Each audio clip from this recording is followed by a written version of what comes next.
Hello, good morning, and welcome along to Euros Daily. Oh, sore heads across the nation today. It's 10:45 a.m, so we've gone a bit later. 10:45 a.m. on Wednesday, the 30th of June. It's day 19 of Euro 2020, and we are down to the last 8 teams. I'm Joe Carter. I'll be your guide throughout this pan-European footballing party. Today, we're going to review a game that happened yesterday. What is it? Sweden-Ukraine, that's it. We are, of course, talking about that game at Wembley, England-Germany. England finally getting the albatross from round their neck and beating Germany. The hoodoo is over. Raheem Sterling, what a legend, national hero. There should be a statue of him outside Wembley by the end of this tournament, I reckon. I'm going off piste here. We'll have a look at our fantasy football table, and we'll do our regular Man of the Match Day and Dick of the Day awards. And Roz will bring us his stat of the day. All of that to come here on Euros Daily. Comment, like, subscribe, allow notifications, and share this video. Seriously, get in the comments. Tell us, can England go all the way? Can they do it? Can we make it to the final? Can we get past Ukraine? Can we then get past what looks to be Denmark or the Czech Republic? And then in the final, it's going to be Belgium or Italy or Spain. Or Switzerland. Could be anyone. Let us know how you think it's going to pan out. Get in the comments. Harry Kane scored his first goal at this tournament. Finally. Amazing. Get in the comments. Tell us what you think of Big H. Alongside me this morning, I'm sorry, I haven't written a witty introduction for you this morning, Roz. I'm just a bit too tired. It is the one and only Roz Mack. He was dancing on the tables yesterday when Sterling's goal went in, but so was I. Roz, how you doing? Yeah. I can talk. I'm alive. Made it home after several alcohols, and yeah. I love that, Buzzing. mate. I love that. Buzzing. Made it home is an achievement. It sounded like I made it home, so that's a good start. Yeah. Did the password on my phone. Got a bar. It's a major achievement, mate. Major achievement. Nice. How did you get home? Did you get a cab or a bus? Got a cab, yeah. You got the cab. Yeah, it's one of those. And you've had a few bevs, and you're just like, it's only £7 more than the bus. Yeah, I've even decided about 5, but you know that feeling when you beat the Germans 2-0. I don't think anyone knows that feeling until a cab home. Yeah. Do you think anyone ever knew what that feeling was? You know, before yesterday. I mean, a few great granddads probably did who were alive in 1966.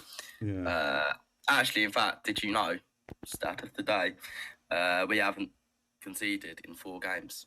The last time that happened was in 1966. Wow, you've gone early with the stat of the day. You've gone super early. I just want to sort of bask in this result. You know, I don't want to do the official stuff. I just want to revel in the fact that, you know, big scary Germans with their 8 Champions League winners medals, and their 4 World Cup winners medals. Yeah, like I reckon they're all just sort of polishing their medals on the British Airways flight, the one-way one back to Germany, because they're out of the tournament and England's still in it. Well, I mean, show us medals, Manuel Neuer. Show us medals like Tony Kroos, Timo Werner. That won't take long. Like, it's just a beautiful thing. Well, Timo Werner won't be travelling very far, will he? He's only down the road from Wembley. But yeah. Before you get going on it, Roz, before you get going like a steam like Denzel Dumfries down the right side, I'm gonna just stop you there, and we'll have a little recap of the game. I'll just talk you through what happened. So it was 0-0 until the 75th minute, and it was tense, and we were all bricking it. Well, some of us weren't. You somehow remained confident. You just kept going. You had this love-hate relationship with Harry Maguire throughout the game. You were like, I love Maguire, I hate Maguire, I love Maguire, I hate Maguire. But it was super, super tense. Sterling broke the ice on 75 minutes somehow. I mean, we had Rice and Phillips on a yellow card quite early. It was all getting a bit worrying. We didn't seem to be doing much. The set pieces, you know, why was Luke Shaw taking set pieces early on? That was a waste. Trippier looked infinitely more dangerous when he started taking the set pieces. But then, yeah, Sterling broke the ice on 75. And it was Jack Grealish who really kind of made the difference when he came on, which a lot of people were kind of happy to see him coming on. 69th minute he comes on. 75th minute, we score. And then he gets the assist for Harry Kane's first goal of the tournament. And when that Kane goal went in, we were thinking, weren't we? Like, you need to be 2 goals up going into the last 5-10 minutes against Germany, because if you're only 1 goal up, it can all come unstuck. As we've seen with Germany in the past, scoring late goals in tournaments, likes of Tony Kroos from set pieces and stuff. But that is how the game panned out. And at full time, there was this sense of relief everywhere. It was amazing. Ros, do you agree with all of that? Yeah, and I was going to say you missed out 2 crucial moments. The first crucial moment being when we were just 1-0 up and Thomas Muller threw on goal. Yep. 1-on-1 with Jordan Pickford. And it went wide, and it was just absolutely beautiful. And the other crucial moment being, you were there. It was when my mate made me bet. Well, I had to do a forfeit. Basically, if Jack Grealish got a goal or an assist, Yeah. then I agreed to wear an Alice band for the rest of the tournament. Yeah. Because I love Jack Grealish so much, and I'm happy to do that. She had a hairband to hand, and you popped it on. I seem to remember. I've got a picture somewhere. Maybe I'll put it on WhatsApp, Twitter. But she went on Amazon and ordered me one, and she's ordered me. So it's arriving today, right? And she's ordered it to Jackie Grealish. Yes, it's beautiful. But yeah, I think Grealish was crucial when he came on. I also think Luke Shaw, when he was pushing up, we were talking yesterday about that German, their right-hand side, and both goals kind of came from Luke Shaw pressing up, pushing up, and sort of targeting that, getting in around the back, pulling it, basically just saying the way that I said we should target them. Me and Gareth. But like that. You and Gareth, yeah. I mean, you were a little bit sceptical, weren't you, pre-kickoff of the 3-4-3 formation? You were worried that it was allowing the German team too much time and space on the ball. I think so.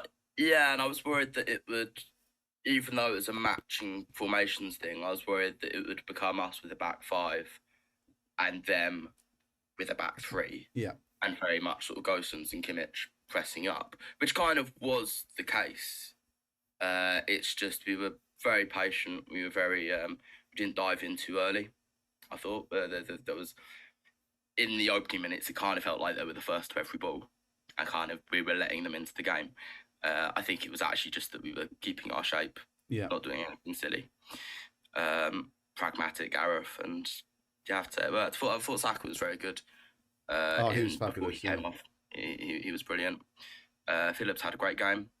But again, that's the thing is, if you're matching up to them, then Declan Rice and Calvin Phillips are fitter and are going to have more aggression than Tony Kroos and maybe not so much Goretzka, the Bayern Munich guy. That's one, Goretzka. But no, you have to say in hindsight, he got it spot on. And I can't wait for the next game when everyone on Twitter is criticising the formation, saying that Waistcoat Gareth doesn't have a clue, Southgate out, Raheem Sterling shouldn't be starting, he's a terrible, terrible player. It'll happen. It's happened before this game, happened before the last game. Raheem Sterling's got 3 goals in 4. Right? He's the main man. I guarantee you, as soon as he misses an opportunity or whatever, everyone's going to get on his back again. That's what he does best. So I hope it keeps happening. I hope everyone on Twitter keeps going, oh, Southgate doesn't have a clue, because it's clearly working. It's absolutely fantastic. And a game of little chances really for England, but we made it count when we got through. I've just been looking at the tournament stats, and in terms of total attempts on goal, not shots, but kind of, chances created and stuff, England are the lowest team still in the tournament to have done that. It's a very fine margins game that Gareth is playing. We've had 9 shots on target across 4 games and created 4 goals from that. That is, it's kind of clinical, 3 woodwork hits in that as well. So it's quite a clinical, fine margin game, isn't it, that Gareth is playing? And that kind of seems to work against any opposition that we've come up against so far. Also, worth noting is that there's players that we haven't used yet, or used very little. Sancho, Rashford. even Foden has been rested completely for that Germany game. Like, these players are going to be fresh and they're going to be ready to go for the Ukraine game and then the semi-final if we get there. And he's managing it perfectly. He's managing it absolutely perfectly. I don't see how people can get on his back. Football fans are idiots, but except for us, present company excluded, right? Yeah. Obviously, yeah. No, I think that in terms of like the game of fine margins, I'm trying to think of a chance where I was nervous enough that I felt the other team should have scored. There was one where Reece James cleared it off the line against Scotland. There was one where Thomas Muller was clean through. I don't remember any against the Czech Republic. I don't remember any against Croatia, although that was quite a few pints ago, so I might have forgotten. A few alcohols later. But yesterday it was really sort of the Thomas Muller chance. Pickford had a absolutely brilliant save, like world-class save. Pickford in general was superb, as was Harry Maguire. And all I can do is stick by my guns that they are different players at club level. They've never let England down. And when they put on that white shirt, they're just... I don't know if it's the pressure. I don't know if it's something about Gareth Southgate always showing faith, being a very loyal manager and sticking by someone like Jordan Pickford. Jordan Pickford just looks like a world-class goalkeeper. He does, doesn't he? He doesn't look... He genuinely does. Like, he's next level. He looked like a much better goalkeeper than Manuel Neuer, or a much more assertive goalkeeper than Manuel Neuer yesterday. Made a couple of very good saves as well. For Everton, who's famously flappy and can't catch, has got poppadoms for wrists, and puts on an England top and he's superb. Harry Maguire, when he's not wearing that armband and he's in that sort of back three, on that left hand side, I thought he was brilliant yesterday. Oh, the way he steps up into midfield and just he causes a problem. He causes a problem for the Germany midfield, or for the opposition midfield. Because he steps into that space and they don't know what to do. And then he's got the freedom of the pitch. Sometimes he strides on even further. Sometimes he's able to pick a pass. I mean, it's genius, pure genius. His touch isn't the best in the world, but if he takes a bad touch, he usually either gets a sort of tactical foul or knocks it out for a throw-in, either for us or them. He does this well for England. I think he does it terribly for Man United, which is when he gets caught out up there for England, it tends to, he has a head on him, and he also has sort of Bryce or Phillips, whoever it is, kind of just covering him. If I see him do it for Man United, then, well, I was going to say it makes me feel nervous, but it's actually quite funny. But yeah, put on an England shirt and they're different players. Yeah. I'll take it all day long. Yeah, let's also talk about Southgate's redemption. Because 25 years ago, in a semi-final at Wembley in Euro 96, he missed a penalty himself, which, saw Germany qualify for the final. How must he be feeling this morning? There was an interview of him, a really nice one, where he spoke about sort of looking up at the big screen and seeing David Seaman. How can you not love this man? He's sort of saying, obviously I can't make it up to those players, but it's really nice to kind of give everyone in the country who's watching, hopefully, a good feeling after such a horrible year. He's just such a good bloke.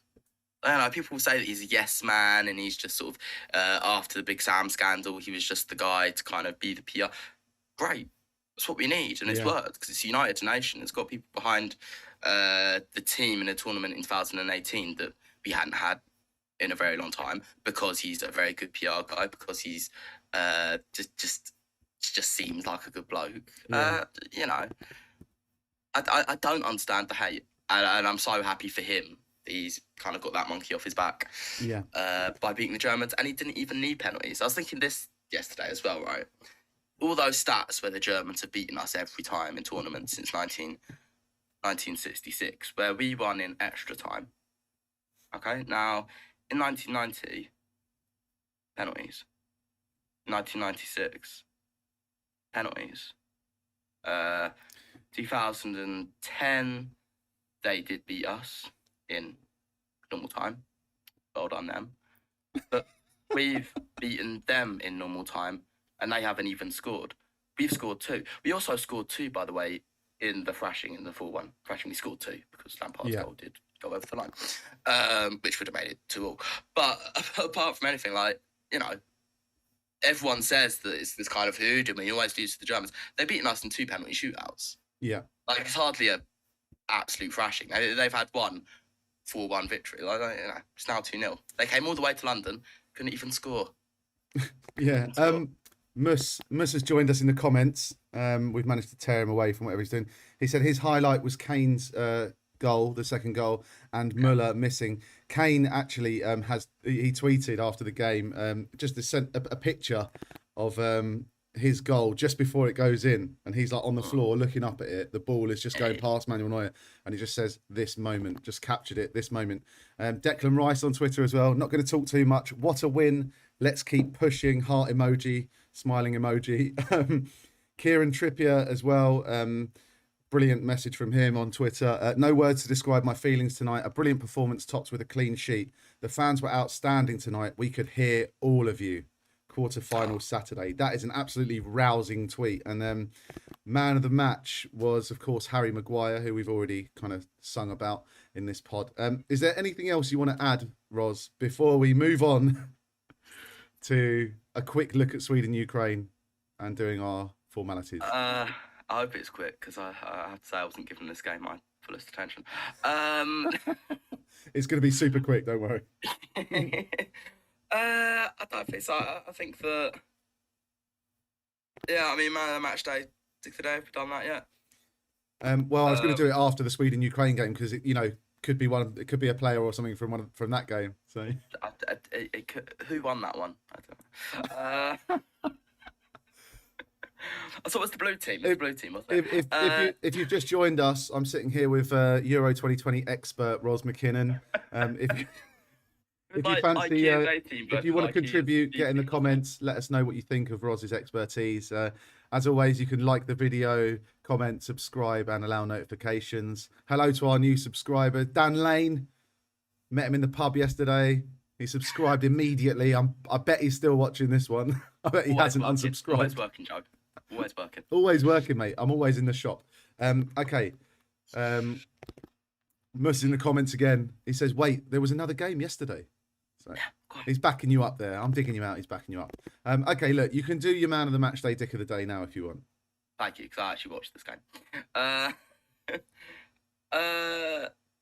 dick of the day, Thomas Muller. He is an arrogant twat, isn't he?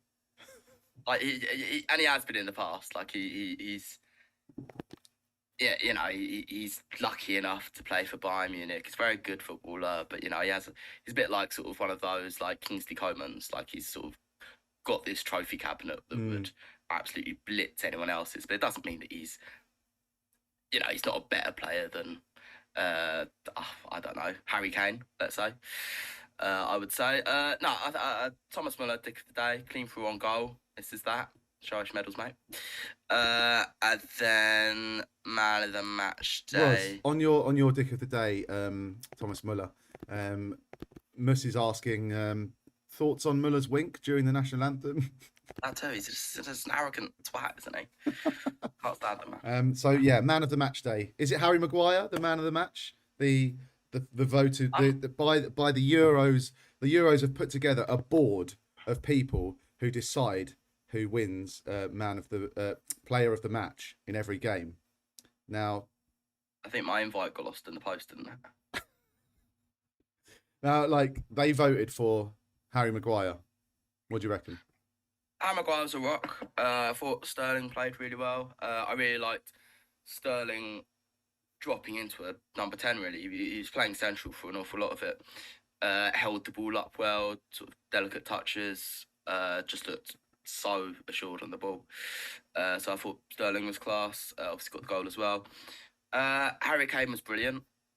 Everyone's been saying, because he hasn't scored, he's had just the worst tournament ever. I don't think he's been as good as he has been for Spurs, but he's been brilliant. You know, I think, you know, but Sterling doesn't score 3 goals if Harry Kane's not on the pitch. I'll put it like that. Okay. The way we play, like him tracking, he occupies defenders. Who's your man of the match day, Ros? So I'm just going around. Harry Maguire was superb, absolute beast in the air, brought it out well, just gave the Germans something to think about, and that was kind of when they kind of lost their shape a bit because they didn't know whether they should go with him or not. But I'm actually going to go for my man in the match day being Jordan Pickford because I thought he just looked world class, ball at his feet, distribution, calm, commanded his box well, but also that world class save, like just unreal. Had the game of his Uh, life, didn't he? I mean, so you've gone for Pickford, the yeah, Euro 2020 panel, who I'm about to yeah, tell you is in the panel, went for Maguire. So you yeah. say He's in Pickford, that. these people say Maguire. Patrick Right. Bonner, Esteban Cambiasso, Fabio Capello, Cosmin Contra, Corin Diacre, Jean-Francois Domergue, Joan Fitzel, Stefan Freund, Franz Hoek, Ita Karanka, Robbie Keane, Inez Melendez, David Moyes, Mishu Patalainen, Peter Rudback, and Willie Ruttensteiner. All Well, corroborate. I've heard of a lot of those people, but I think Fabio Capello proved that he doesn't know fuck all about England, so I'm not really going to take his word on that. Very good, very good. Okay, right. Let's quickly talk then about Sweden, Ukraine. Absolute heartache for Sweden, losing this one in the last minute of stoppage time in the second half of extra time. Um, the sub Dovbik scored the 121st minute winner. Zinchenko got the assist after his first half goal. Zinchenko really leading the team. You know, you lot take the mickey out of me on EPLW when I talk about Zinchenko being the leader of the Ukraine, like leader of his country. He's a great captain and stuff. But there you have it. It's a great example. Most people thought Sweden would win this one. Let's be honest. And England are up against Ukraine, and they shouldn't. You know, we know that Gareth's pragmatic, but we shouldn't go into this game thinking it's going to be an easy game. No, it's the first. It's the first and only, if we get to the final, first and only game that won't be at Wembley. I don't think that should be a problem. Gareth will be pragmatic. He was rightfully pragmatic against the Czech Republic, and everyone looked at him like, "What are you doing?" And they went out and knocked out the Netherlands. So, yeah, I think we'll approach it carefully. I think, Zinchenko, Yarmolenko, they're obviously the key men. The goal was a header, wasn't it? The 120-foot. Yeah. Yeah, I saw that. So clearly they can head a ball. So that'll be something we should be wary of. Be careful, Roz. Be careful here. Be careful, mate. Mate, come on, we're not gonna bloody lose to Ukraine. The game is in Rome, Stadio Olimpico, 8 p.m. Yeah. on Saturday. The head-to-head, Ukraine have beaten England once. England have won it 4 times. 2 draws, 3 goals for the Ukraine, 9 for England. Yeah, the winners will play Czech Republic or Denmark on the 7th of July. Yeah, I mean, we'll have a proper preview of this game on Friday's show, obviously. On Saturday's show, sorry. Saturday morning show. If it's Denmark, I'd be relatively nervous about that game. Czech Republic have proven they've got more in their locker. This won't be a piece of piss, though, won't it? What he has to his disposal, like you were saying earlier, is players that haven't played yet, so want to prove something to Gareth Southgate to get into that semi-final and that final. So what he could do, it's the fixtures coming thick and fast at the moment. Yeah. Stick and Phil Foden. Phil Foden, do you want to play in the Euros final? Prove to me. Go and pressure Ukraine. It's a very good point. Yeah, I mean, he's managing this squad so well, and it is a talented squad, and he's really showing that he can do that. Before we look at fantasy football, just want to say a quick happy 18th birthday to Jude Bellingham yesterday. Not a bad way to celebrate your 18th birthday, is it? Love it. Yeah. And we'll have a quick look at our fantasy team now before we say goodbye and potentially go back to sleep or lay on the sofa or do whatever we're going to do for the rest of the day. Yep. Here's the fantasy table. We've just got the top 10 for you. So I'm going to give you a good old countdown from 10 to 1. I've struggled with some names throughout this tournament, but the fantasy football is where it hits me hardest. I'm not going to lie. Some of these names are, well, they're from the sublime to the ridiculous, let's be honest. So in at number 10, Phoenix Frets' team, Lard Lad, down to 10th, only 23 points in this game week. Shocking. From 40 yards. the manager of that one. D2DPGMXWQR. A lot of thoughts gone into that one. Maybe it means something. Get in touch with us. Let us know if it is. Number 8, your own. Matt Basley. Number 6, Peckham United is Andrew. 66 points. Quite a high tally there. Well done there. In at 6 is Mus. He scores when he wants. Euro, your boat. Down to 5th. Oh Tommy Rumble 150. In at number 4 is Roz with Roz County, 63 points there. Roz, well done, holding on to 4th place. In 3rd, BRFC Jack Dot Music with a score of 70 points. 2nd is myself. I don't care, I love it. And number 1, top of the league, Dominator DB92. He's led from the front. He's been there since day one. He's stayed there. Roz, the top 4. I mean, we're looking quite solid here. I think we might have to form some sort of breakaway league.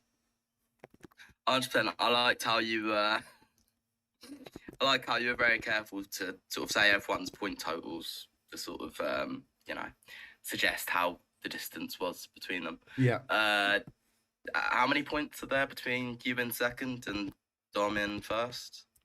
Well, 40 something. Let's have another look at the table. Yeah. I mean, 37. I think Dom could have his own little breakaway league, to be honest. I don't know, mate.